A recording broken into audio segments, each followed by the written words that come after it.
नमस्ते dear students, welcome to all. स्वागत है आप सभी का पीटी एजुकेशन पे एक बार फिर से। मेरा नाम है राहुल हंस चौधरी और आज है हमारा सेशन नंबर 214। मतलब मोर देन 200 सेशंस आपने मेरे साथ इस प्लेटफॉर्म पे देखा है, एंजॉय भी किया होगा, आई होप सो। चलिए, आज का जो टॉपिक है थोड़ा सा जो अभी करंट सिनेरियो में जो चल रहा है, जो बहुत ही हॉट इशू बना हुआ है पूरे वर्ल्ड लेवल पे, उस पर हम बात करेंगे।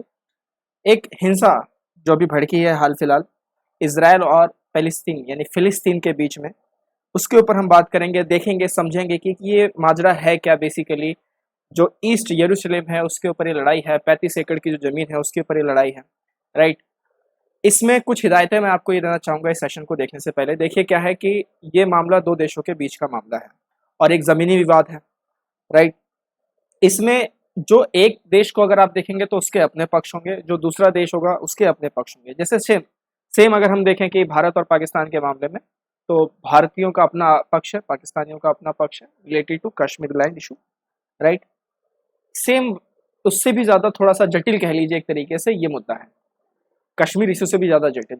जो भी रिसर्च मैंने की, जो बहुत सारे मतलब आर्टिकल्स पढ़े, साथ ही साथ एक मोसाद नाम की किताब है, बहुत ही बढ़िया, बहुत ही थ्रिलिंग किताब है। अगर आप में से कईयों को अगर वार स्टोरीज पढ़नी पसंद है तो आपको वो किताब ज़रूर पसंद आएगी, राइट।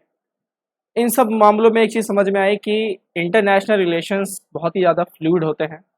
कोई एक चीज़ों को सपोर्ट करना, हाँ ये ज़रूरी है कि हिंसा का किसी भी तरीके से समर्थन नहीं करना चाहिए, राइट। लेकिन किसी भी एक कंट्री को सपोर्ट कर देना बहुत ही मतलब जोखिम भरा हो जाता है।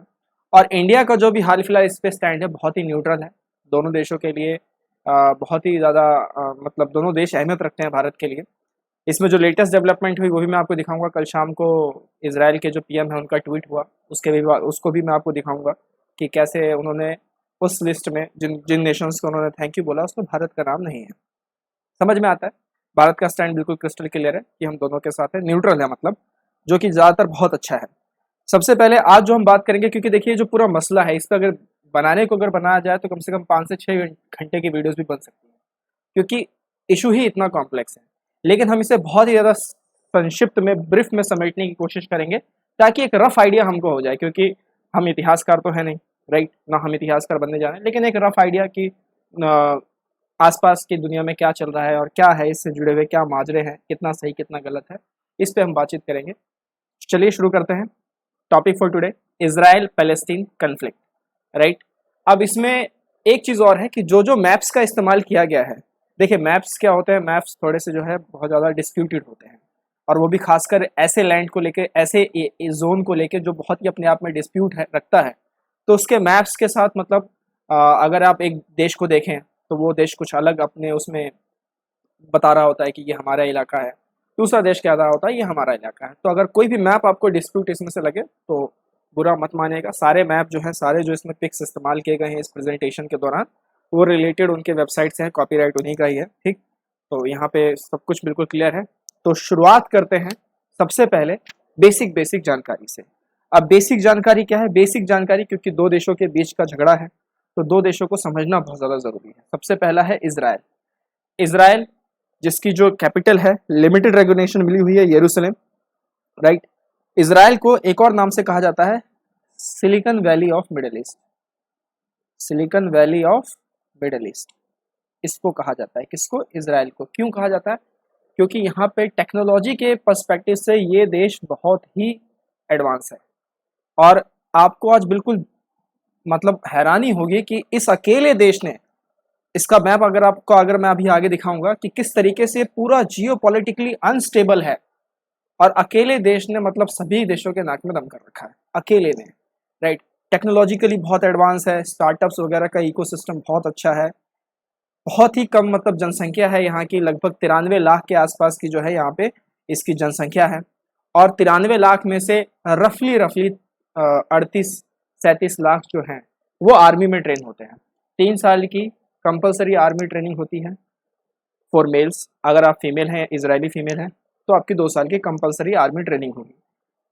डिफेंस पैरामीटर पे ले लीजिए, टेक्नोलॉजिकल पैरामीटर पे ले लीजिए, फंडिंग पे ले लीजिए, इन्वेस्टमेंट पे ले लीजिए, क्योंकि इतना ज़्यादा जियोपॉलिटिकल अनस्टेबल होने के बावजूद भी वॉरेन बुफे जैसे लोगों का कहना है कि इजराइल सबसे ज़्यादा सेफेस्ट जगह है फॉर इन्वेस्टमेंट पर्पजेज, राइट।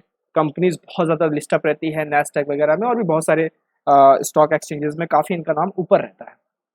तो ये बात तो ज़रूर है कि इजराइल है छोटा लेकिन है बड़ा धमाका, तो छोटा पैकेट बड़ा धमाका, राइट। इसमें एथनिक ग्रुप्स को अगर हम देखें तो ज्यूइश हैं, अरब हैं 20% और 4% अन्य कम्युनिटीज़ हैं। यहाँ पर रिलीजन कौन कौन से हैं, तो जुदाइज़म है, इस्लाम है, क्रिश्चियनिटी है, ड्रूज है और अदर है, राइट। यहाँ की लेजिस्लेचर को नीसेट कहा जाता है, ये भी ध्यान रखिएगा। यहाँ की संसद को क्या कहा जाता है, नीसेट कहा जाता है। प्रेसिडेंट है मिस्टर रिवलिन और प्राइम मिनिस्टर है नेतान्याहू। नीसेट स्पीकर है यारिव लेविन और चीफ जस्टिस हैं इस्तर हायुक। ये बेसिक जानकारी। एक तरफ पैलेस्टीन की अगर हम बात करें तो पैलेस्टीन जो है, फिलिस्तीन कह लीजिए, तो पैलेस्टीन का जो जिक्र है 5वीं सदी में एक डिस्ट्रिक्ट ऑफ सीरिया के तौर पे बताया गया है। वर्ल्ड में जो पहला इतिहासकार जो रहा जिसने फिलिस्तीन के बारे में कुछ बातचीत की वो हेरोडोटस था। हेरोडोटस ने 5वीं शताब्दी में कुछ लिखा और बोला कि जो फिलिस्तीन है ये एक सीरिया का डिस्ट्रिक्ट है, यानी सीरिया का कोई एक जिला है, और उसको जो हेरोडोटस ने लिखा वो पैलेस्तीन करके नाम लिखा, पैलेस्तीन। धीरे धीरे यहाँ पर इन्वेजन होते गए, एम्पायर खड़े होते गए, बहुत सारे रोमन्स लोग आए और जो मतलब एक तरीके से फोनेटिक्स है वो चेंज होता गया और ये पैलेस्तीन से फिर पैलेस्टीन बना, राइट। 1974 का अरब लीग समिट हुआ ऑयल क्राइसिस के बाद, उसमें इसको थोड़ी सी रिकॉग्निशन मिली और 1988 में यूएनजीए ने यानी कि यूनाइटेड नेशन जनरल असेंबली ने इसे पूरी तरीके से रिकॉग्निशन दे दी एज अनदर स्टेट। और स्टेट ऑफ पैलेस्टीन से हटकर, स्टेट ऑफ पैलेस्टीन से हटकर ये सीधा सीधा पैलेस्टीन बना, हिंदी में बोले तो फिलिस्तीन बना, राइट। यहाँ पे आप देख सकते हैं इनके इंडिपेंडेंस का जो डिक्लेरेशन डेट है नवंबर 1988। यहाँ की जो संसद है उसे नेशनल काउंसिल कहा जाता है। फिलहाल वर्तमान प्रेसिडेंट है महमूद अब्बास। प्राइम मिनिस्टर हैं मोहम्मद शताये और स्पीकर हैं सलीम ज़ानौन। यहाँ पर भी दो ग्रुप पैरेलली काम कर रहे हैं। एक तो पीएलओ है, यानी कि पीएलओ का मतलब क्या हो गया, पैलेस्टीन लिबरेशन ऑर्गेनाइजेशन, और एक ग्रुप काम कर रहा है हमास, राइट। ये दो ग्रुप यहाँ पैलेस्टीन पे हैं। टेक्नोलॉजिकली उतना एडवांस नहीं है, बैकअप है अरब नेशंस का इनके पास, इस्लामिक नेशंस का इनके पास बैकअप है। अगर देखा जाए एडवांस में, अगर देखा जाए तो कुछ ज़्यादा खास इनकी ग्रोथ है नहीं, मतलब टेक्नोलॉजी बेसिस पे भी अगर आप देखें, क्योंकि रिस्ट्रिक्शंस भी बहुत ज़्यादा लगे हुए हैं। और इनको जो बैकअप अभी कर रहे हैं अभी हाल फिलहाल, तो सिर्फ मतलब एक ईरान है, सीरिया है, ऐसे ही देश है कुछ जो मतलब इनको बैकअप कर रहे हैं, राइट। ज़्यादा बैकअप इनके पास है नहीं क्योंकि ईरान वैसे ही अलग थलग पड़ा हुआ है। जबकि इसराइल जो कि बहुत सारी चीज़ें एक्सपोर्ट करता है, लार्जेस्ट एक्सपोर्टर है, खुद भारत इनसे बहुत सारी चीज़ें खरीदता है, राइट। जो वर्ल्ड का पहला यूएसबी आप समझते होंगे, पेन ड्राइव, वो यहीं बना था। एक पेन ड्राइव का बहुत बढ़िया किस्सा हुआ था, इसराइल ने किया था, ईरान के साथ ही किया था, डिस्टेबलाइज करने के लिए उनके न्यूक्लियर प्रोग्राम्स को, राइट। वो किस्सा भी कभी बाद में फिर कभी मैं आपको सुनाऊंगा, राइट। और साथ ही साथ इसराइल मतलब बहुत एक अपर एज रखता है इन कंपैरिजन टू हर चीज़ में, हर अगर उसमें देखें तो इन कंपैरिजन टू पैलेस्टीन। तो ये बेसिक जानकारी तो आपको मालूम ही हो गई होंगी। ये वो मैप है, यहाँ आप देख सकते हैं। अब इसराइल की ये जो ज्योग्राफी देखें तो यहाँ पे देखिए, ये तो है Lebanon, right, this is Lebanon. यहाँ पे गोलन हाइट्स हैं, ये सीरिया हो गया, ये वेस्ट बैंक है, यहाँ से आप देख सकते हैं West Bank, this is West Bank. यहाँ पे डेड सी है, काफ़ी बार पूछा जा चुका है परीक्षाओं में। ये वो गाजा पट्टी है जहाँ पे अभी हिंसा चल रही है, और ये वेस्ट बैंक पे ही यरूशलेम है। और ईस्ट यरूशलेम जो है, क्योंकि साउथ यरूशलेम तो वैसे ही इसराइल के पास है, जो ईस्ट यरूशलेम है उसको लेके पूरा झगड़ा है। तेल अवीव है, क्योंकि 2017 में जो डोनाल्ड ट्रंप का मतलब किस्सा हुआ था कि डोनाल्ड ट्रंप ने साफ बोल दिया था कि इसराइल की जो कैपिटल है हम रिकॉग्नाइज कर रहे हैं यरूशलेम को, और साथ ही साथ उसने बोला था कि जो अमेरिका की एम्बेसी इसराइल ने तेल अवीव में बना रखी है उसे आप यरूशलेम में शिफ्ट कर दीजिए। मतलब डोनाल्ड ट्रंप तो मतलब बाय गॉड, ट्रंप तो ट्रंप ही है, ठीक। इधर से आप देख सकते हैं इजिप्ट, और इनके अगर कोने पे जाएंगे तो यहाँ पे अल्जीरिया, टूनिशिया जैसे काफ़ी सारे देश है, मेडिटेरेनियन सी है, ये सब याद रखिएगा। अब हुआ ये कि ये इलाका पहले से फिलिस्तीन का ही था, इसराइल तो यहाँ पे आए थे बेसिकली, ये इलाका पहले से ही फिलिस्तीन का था। अब फिलिस्तीन का ये जो इलाका था, इसराइल यहाँ पे आता गया, और इसराइल को ख़त्म करने के चक्कर में जो देश लगे रहे, इसराइल ने उन्हीं को ख़त्म करके अपना जो एरिया था वो एक्सपेंड कर लिया धीरे धीरे, राइट। बहुत ही ज़्यादा मजबूत है ये, आप समझ नहीं सकते। यहाँ पे एंटी बैलिस्टिक मिसाइल्स लगी हुई हैं। वो क्या होती हैं, वो ये होती हैं कि अगर किसी देश ने कोई मिसाइल इन पे दागे, क्योंकि खतरा हमेशा यहाँ पे बना हुआ है, क्योंकि आप देख सकते हैं किन किन देशों से ये घिरा हुआ है। अकेले यहाँ पे एक ऐसा देश है जो इन लोगों के साथ फाइट कर रहा है, और बहुत ही छोटा देश है, बहुत ही छोटी जनसंख्या, तो इन्होंने अपने आप को पूरी तरीके से माइंड से ही पहले प्रिपेयर करके रखा हुआ है कि देखो भैया ये तो होगा ही होगा तुम्हारे साथ, कभी भी अटैक हो सकते हैं, कुछ हो सकते हैं, तो उसके लेके बंकर्स बने हुए हैं बहुत, मतलब घरों घरों में, प्ले ग्राउंड में, सब जगह में। ऐसे होटल्स हैं जहाँ पर जैसे मान लीजिए भारत के प्रधानमंत्री अगर जा रहे हैं, अमेरिका के राष्ट्रपति जा रहे हैं, तो ऐसे ऐसे होटल्स हैं जहाँ पे बम भी फोड़ जाए तो कुछ भी फर्क नहीं पड़ेगा। टेक्नोलॉजिकली कितना एडवांस मतलब साउंड कर रहा है, आप समझ सकते हैं इसराइल कितना आगे है। अब थोड़ी सी बात करते हैं, थोड़ी सी क्रोनोलॉजी समझते हैं धीरे धीरे कि एक्चुअल में हुआ क्या, और ये सर ये कौन कौन सी तस्वीरें जो हैं आप लेके आए हो हमारे सामने। तो थोड़ा सा मतलब एक बैकग्राउंड मैंने हल्का सा बना दिया है आपके लिए, और अब चीज़ों को शुरू करते हैं। बेसिक सबसे पहले स्टार्ट करते हैं। ये जो चित्र आप देख रहे हैं इस भाई साहब की, ये है king Solomon, right, Israelite king इन्हें कहा जाता है। इन्होंने यरूशलेम में ज्विश लोगों के लिए यानी यहूदी लोगों के लिए एक टेम्पल का निर्माण किया, जो कि बाद में चल के यहूदियों की सबसे हॉलीएस्ट साइट बनी, जो साफ आप यहाँ पे देख सकते हैं, राइट। अब ये जो समय था जब इन्होंने बनाया, उसके बाद क्या था देखिए, आने वाला दौर हमेशा बदलता रहता है। वो जो दौर था वहां पे साम्राज्य खड़े हो रहे थे, ये था कि जितना इलाका आप जीत सकते हैं सब आपका। अब तो वो किस्सा नहीं है ना, अब तो इलाका नहीं, अब तो इकोनॉमी में कौन आगे तेज भाग रहा है, कौन ग्लोबल पैरामीटर पे अच्छा परफॉर्म कर रहा है, वैक्सीनेशन कौन ज्यादा मतलब बना के दे रहा है, ये सब चीजें देखी जाती है, पॉलिसीज देखी जाती है, गवर्नेंस देखा जाता है, जीडीपी देखा जाता है, बहुत सारी पर कैपिटा इनकम देखी जाती है, एजुकेशन लेवल देखा जा सकता है, हेल्थ बेनिफिट्स देखे जाते हैं। उस समय में ये सब चीजें नहीं देखी जाती थी। उस समय में ये था कौन कितने इलाके जीत सकता है, ठीक। ये मैं बात कर रहा हूँ 70 BC के आसपास की। तो बहुत सारे लोगों का इन इलाकों पे, किन इलाकों पे, ये जो इलाका हमने यहाँ देखा, इन इलाकों पे इन्वेजन हुआ। इजिप्ट लोगों ने भी किया, बाद में रोमन साम्राज्य ने भी किया, और फिर वहां पे उन्होंने इसको जो भी मतलब यहूदियों लोगों के जो भी टेम्पल बने थे उसको डिस्ट्रॉय किया गया, फिर दोबारा निर्माण हुआ, और ये सिलसिला चलता रहा। तो ये राइट, ये रोमन्स भाई साहब आए, ठीक।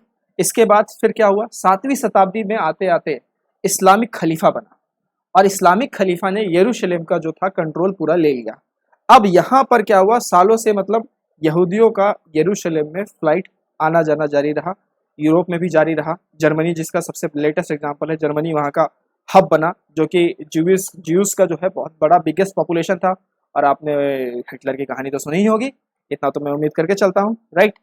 धीरे धीरे बातें आगे बढ़ती रही, सदियाँ आगे चलती रही, 7th century, 9th century, 10th century, 15th century, 16th century, और हम आ गए फिर 19th सेंचुरी में, जब एक चीज शुरू हुई, और वो थी Zionist movement, 19th century, right. ये मूवमेंट यहाँ पर शुरू हुई। ये मूवमेंट क्यों शुरू हुई, क्योंकि यहाँ पे खास बात यह है, 19वीं सदी में आपका फर्स्ट वर्ल्ड वॉर हुआ, और फर्स्ट वर्ल्ड वॉर में जर्मनी की बहुत बुरी हार हुई, ये सब हमने पढ़ा हुआ है। और कहीं ना कहीं हिटलर को ये लगा कि यार इसके लिए ना यहूदी ही जिम्मेदार है। हालांकि कुछ कंट्रोवर्सीज थ्योरीज भी हैं जो ये बताती हैं कि हिटलर को एक यहूदी लड़की से प्यार हो गया था, और उस लड़की ने उसको मना कर दिया था। तो जिस बात का मतलब भुगतान पूरे यहूदी की कम्युनिटी यानी ज्यूइश कम्युनिटी को करना पड़ा, बहुत लाखों लाखों लोग उसने मतलब कंसंट्रेशन कैंप्स में मार डाले, जो आग की भट्टियां थी उनमें जिंदा जला दिया सबको, हिटलर ने ऐसा किया। तो ऐसी ऐसी कॉन्स्पिरेसी थ्योरीज तो हर किसी के साथ रहती है, लेकिन अगर बेसिक बातों को समझे, कहीं ना कहीं उसके मन में ये था कि जो फर्स्ट वर्ल्ड वॉर में जर्मनी की हार हुई है वो due to the Jews people, उनकी वजह से हार हुई, क्योंकि जो ज्यूज लोग थे ना ये काउंटर फीटिंग के बड़े माहिर थे, राइट। जो काउंटर फीट एक मूवी भी है, देखिएगा जरूर, काउंटर फीट, तो बहुत ही माहिर लोग थे ये, मतलब नकली वगैरह सब कुछ फोटो वगैरह बनाने में। तो उस वक्त से 19th सेंचुरी से जब क्योंकि जहाँ पे, क्योंकि फर्स्ट वर्ल्ड वॉर में तो हिटलर जो भाई साहब जो थे वो लीड में तो थे ही नहीं, लेकिन हाँ एक जगह को लीड कर रहे थे, कर्नल थे ये, राइट, कमांडर थे ये अपने उस एरिक जोन के। वहां पे उन्होंने जितने भी यहूदी देखे उन सबको मारना शुरू कर दिया। अब उसके बाद फिर क्या हुआ कि ब्रिटेन, जैसे ही ये फर्स्ट वर्ल्ड वॉर खत्म हुआ, तो सेटलमेंट के लिए, इन इलाकों के सेटलमेंट के लिए ब्रिटेन को बोल दिया गया कि आप मैंडेट दीजिए। और ब्रिटेन ने फिर अपना जो मैंडेट दिया वो कुछ इस तरीके से दिया, ये रहा आपके सामने, मैंडेट फॉर पैलेस्टीन, जुलाई 24, 1922।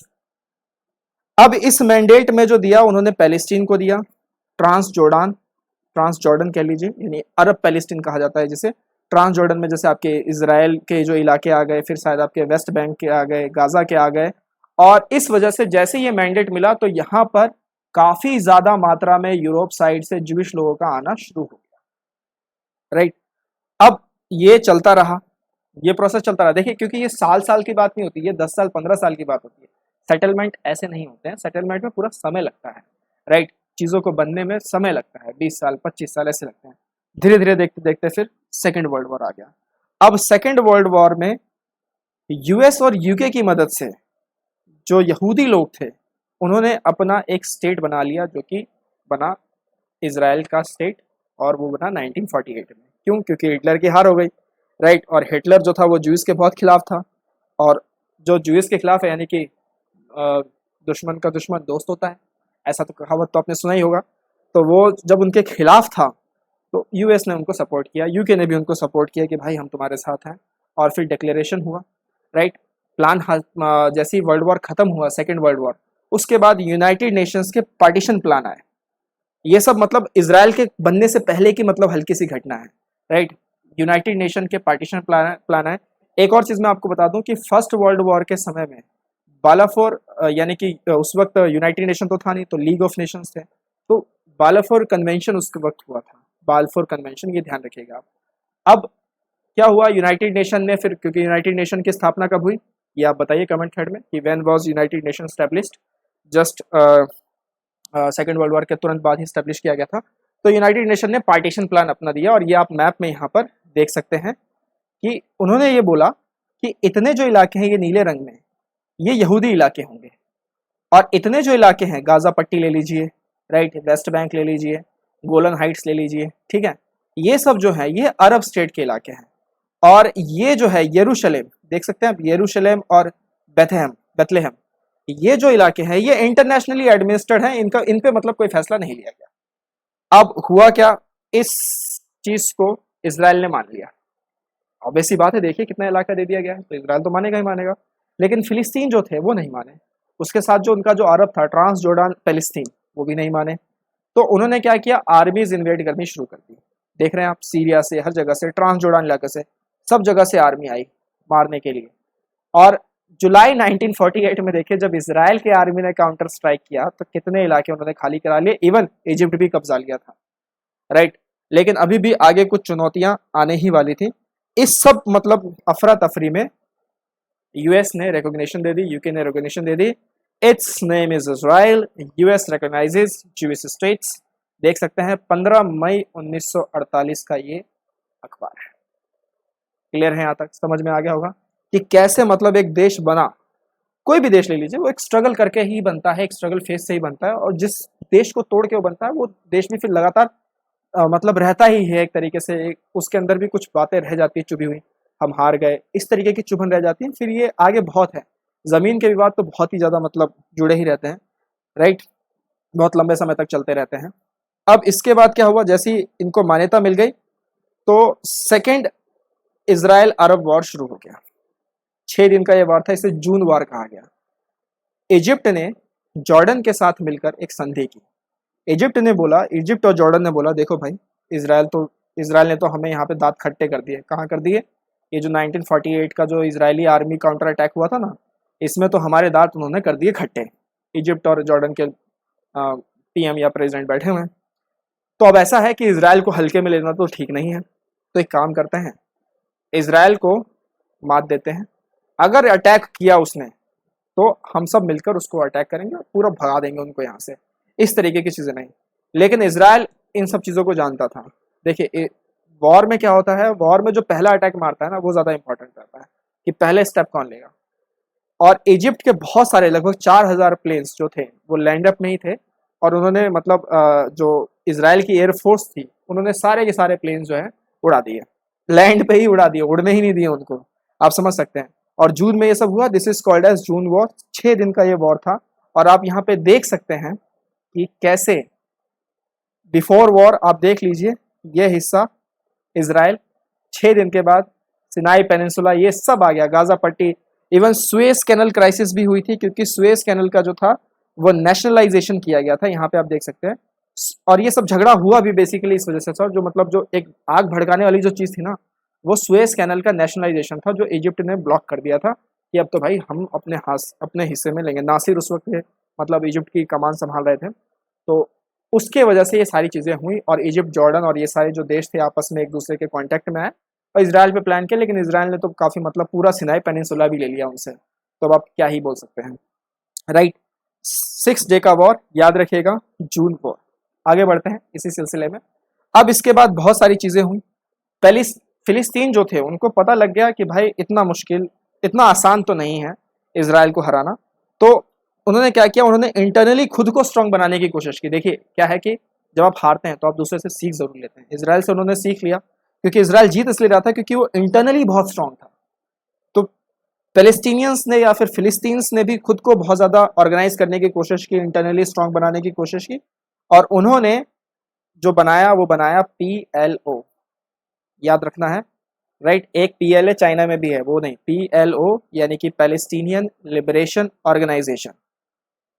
फिर दोबारा ये जो वॉर हुआ ये एक 1956 में हुआ, और ये जो वॉर है 1967 में, ध्यान रखिएगा। दो वॉर यहाँ पे हुए हैं, सेकेंड वाला 1956 में, और जो जून वॉर हुआ है वो 1967 में हुआ है, ये आपको ध्यान रखना है। अब 1967 उसके बाद आप सबने पढ़ा होगा कि अरब ये ऑयल क्राइसिस आ गई थी। अरब नेशंस, क्योंकि वो उनके तो ज़मीन के नीचे ही तेल है, तो ऑयल क्राइसिस वहाँ पे हो गई, उन लोगों के मतलब बहुत हालत जो है पतली हो गई। और इसमें जो फ़ायदा उठाया, आप समझ ही सकते हैं किसने उठाया होगा फ़ायदा।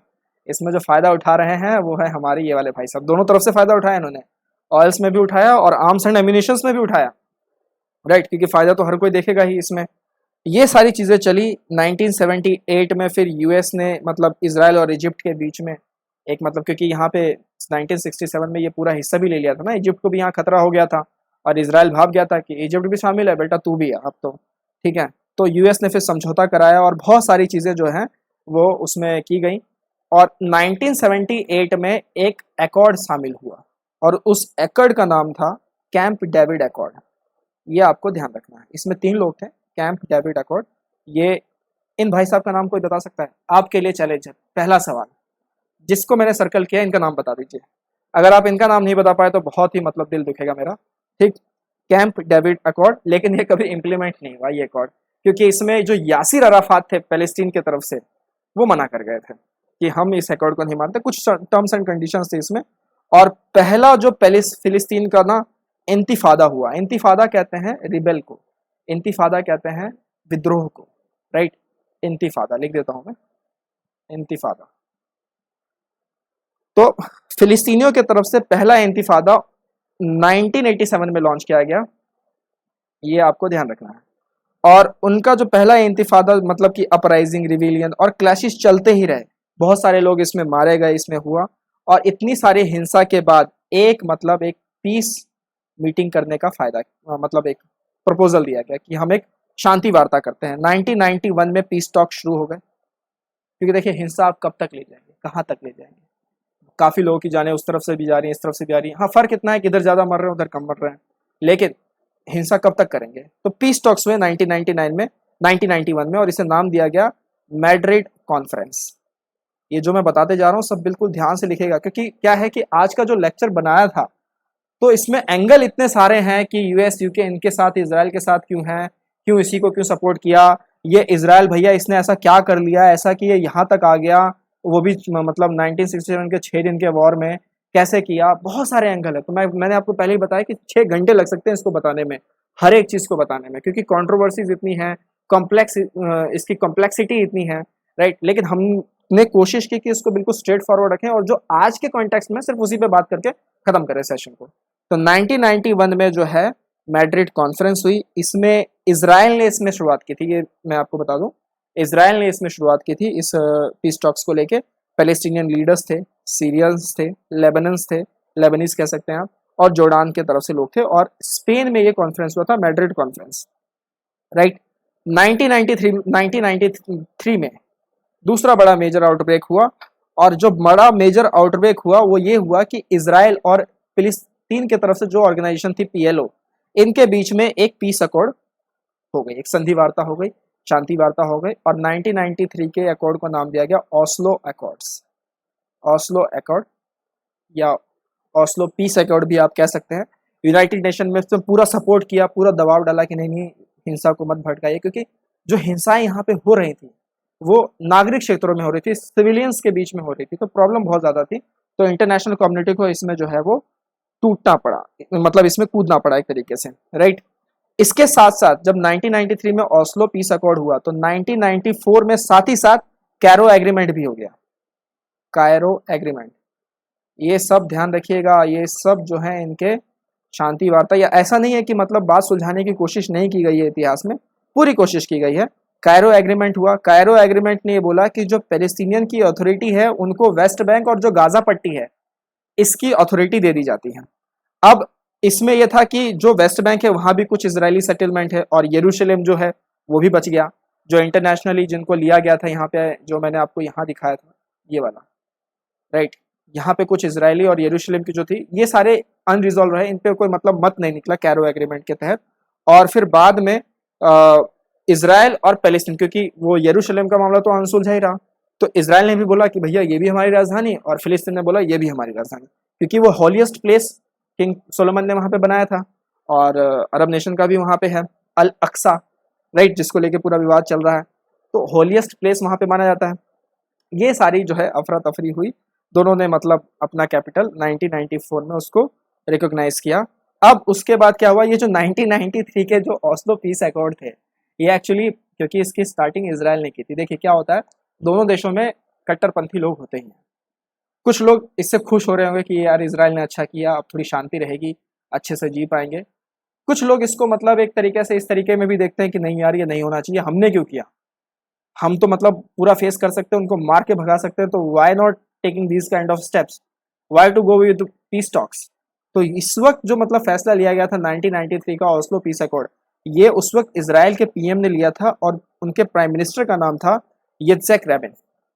अब यित्ज़हाक रैबिन ने जैसे ये फैसला लिया 1993 Oslo peace accord, 1994 Cairo agreement, 1995 में इनकी मौत हो गई, assassination of PM Rabin of Israel. अब ये एक कंट्रोवर्सी है इतिहास में, कईयों का कहना है कि फिलिस्तीन कहते हैं कि नहीं तुम लोगों ने ही मरवा दिया अपने पीएम को, इजरायली लोग कहते हैं कि नहीं नहीं फिलिस्तीनियों ने मारा, तुम्हारा एक ग्रुप है हमास 1987 में बना है और उसी ने मारा है, वही ऐसे इंतिफादा लॉन्च करता रहता है। तो ये सारी चीजें चलती रही। अब जब वहाँ के पीएम असैसिनेट हुए तो मामला तो और तुल पकड़ेगा ही। 2000 में, क्योंकि ये हमास ग्रुप है, ये 1987 में बना था, क्योंकि ये इसलिए बना था क्योंकि जो पीएलओ है, पीएलओ की नीतियों से ये खुश नहीं था। इनका कहना था, क्योंकि ये भी एक तरीके का मतलब एक वहां पे मिलिटेंट ग्रुप ही है फिलिस्तीन का ये, तो इनका कहना था कि क्यों पीस टॉक कर रहे हो, मारो इनको, भगाओ इनको, ये वो फलाना ढिकना, मतलब एग्रेसिव वाली बातें, हिंसा वाली बातें।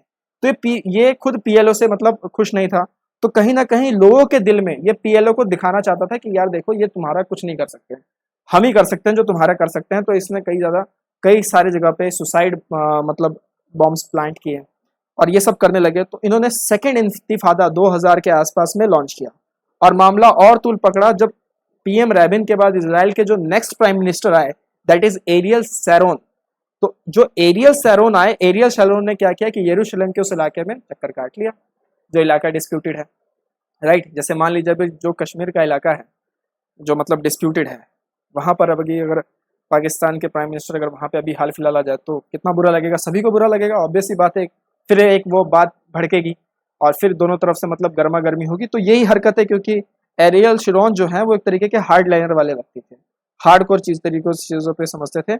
और उनके इस कदम के बाद जब 2000 के आसपास में सेकेंड इंतिफादा लॉन्च किया और वो जो पीएम एरियल शैरोन वहां पे पहुंचे, तो दोबारा से फिर ईस्ट यरूशलेम पे वायलेंस क्रिएट होना शुरू हो गया।